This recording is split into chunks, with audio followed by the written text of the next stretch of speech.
தஞ்சை மாவட்டம் பட்டுக்கோட்டை அடுத்த புனல்வாசல் கிராமத்தைச் சேர்ந்தவர் சேசுராஜ்.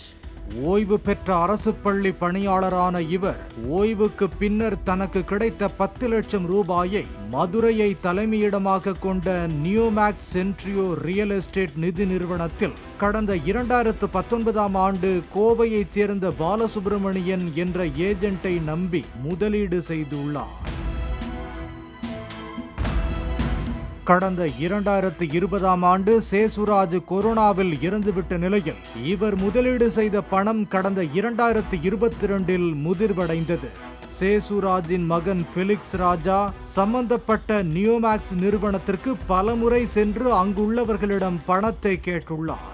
பொறுப்பாளர்களான சார்லஸ் மற்றும் நாகரத்னம் ஆகியோர் வருகிற 2025ஆம் ஆண்டு 10 லட்சம் ரூபாய் 20 லட்சம் ரூபாயாக இரட்டிப்பாக்கி வழங்கப்படும் என்று ஆசை வார்த்தை கூறியுள்ளனர்.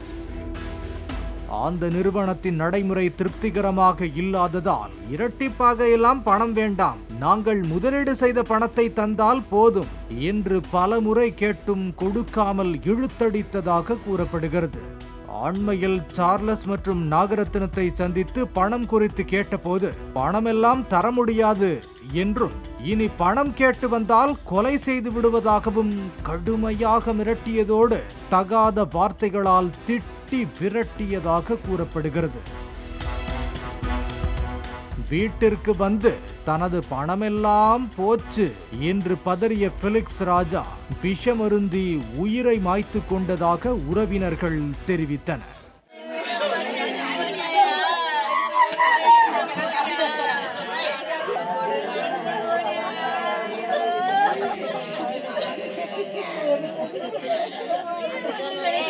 அந்த பையனுக்கு 2 பொண்ணு, ஒரு பொண்ணு 12 வயசு, ஒரு பொண்ணு 6 மாசத்து குழந்தை. அந்த பிள்ளைங்க என்ன பாவம் பண்ணுச்சு? இது மாதிரி எவ்வளவோ நிறுவனங்கள் ஏமாற்றப்பட்டாங்க.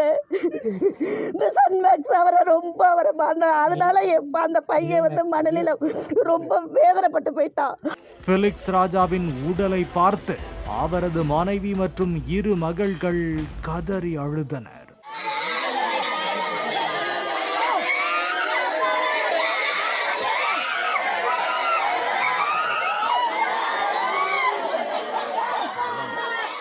சம்பந்தப்பட்ட மோசடி ஆசாமிகள் மீது நடவடிக்கை மேற்கொண்டு மோசடி நிதி நிறுவனத்திடம் இருந்து 10 லட்சம் ரூபாயை மீட்டு ஃபெலிக்ஸ் ராஜாவை இழந்து வாடும் அவரது மனைவி மற்றும் 2 குழந்தைகளின் வாழ்வாதாரத்திற்கு தேவையான உதவிகளை அரசு செய்து தர வேண்டும் என்று உறவினர்கள் கோரிக்கை வைத்தனர். அவருடைய தற்கொலைக்கு முழு காரணமே அந்த நியோமேக்ஸ் நிறுவனத்தை சார்ந்த சார்லஸு, நாகரத்னம், இவங்க தான். அவங்க அடியாளை வச்சு அவங்கள மிரட்டினதுனால தான் இந்த சூழ்நிலைக்கு அவர் தள்ளப்பட்டார்.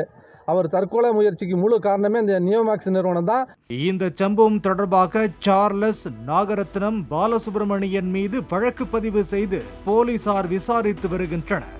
சென்ட்ரியோ நிறுவனத்தில் இந்த கிராமத்தைச் சேர்ந்த பலர் பல லட்ச ரூபாய் முதலீடு செய்துள்ளதால் தங்களது பணம் எப்படி திரும்பி வரப்போகிறது என்ற கலக்கத்தில் உள்ளனர். கடந்த ஆண்டே பல கோடி மோசடி புகாரில் இந்த நிறுவனத்தின் நிர்வாகிகள் தலைமறைவாகிவிட்டதால் இங்கு சோதனை நடத்திய பொருளாதார குற்றப்பிரிவு போலீசார் 1000 கிராம் தங்கம், 13 கிலோ வெள்ளி, 9 லட்சம் ரூபாய் ரொக்கப் பணம், 20க்கும் மேற்பட்ட சொத்து ஆவணங்களை கைப்பற்றி உள்ளது குறிப்பிடத்தக்கது. அதே நேரத்தில் பணத்தை இரட்டிப்பாக்கி தருவதாக கூறி ஆசை வார்த்தை காட்டி முதலீடு பெறும் நிறுவனங்களிடம் உஷாராக இல்லாவிட்டால் மொத்த பணமும் போய்விடும் என்று எச்சரிக்கின்றனர் காவல்துறையினர். பாலிமர் செய்திகளுக்காக பேராவூரணி செய்தியாளர் ஜகுபர் அலி.